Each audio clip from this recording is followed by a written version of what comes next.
गतकाली ठारू जो पोर्टाल को आमे उद्घाटन कलु आज जो मानकु एप्रिल 1 2025 सुधा 21 वर्ष आरंभ हो से माने एथिरे अप्लाई करि परिबे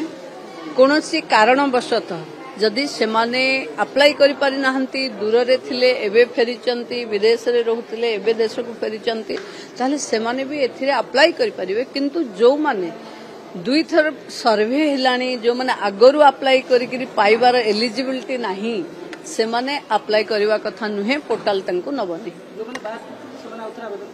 नहीं जो ये हिला नुआ जो माने रही जाइचंती जाहंको पोर्टाल रे हमें अप्लाई करिने से पोर्टाल से मान को रिसीव करियो जो डॉक्यूमेंट पोर्टबुरु दे अप्लाई करते सेम ढांचा सेम मु समस्त को रिक्वेस्ट भी करूची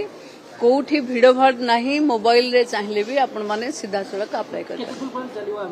गोटे मास एक्सटेंशन भी ही पारे नेक्स्ट जो बंटा हबो सीथरे माने ही पाइबे मार्च 8 हां ए माने एलिजिबल हेबे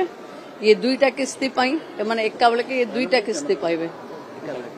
एका बेले जेहेतु एप्रिल 1 थिबो सेप्टेम्बर रो किस्ती भी तांकर थिबो आ मार्च 8 रो किस्ती भी थिबो मार्च 8 रे एका बेले के दुईटा को किस्ती सान पाइबे।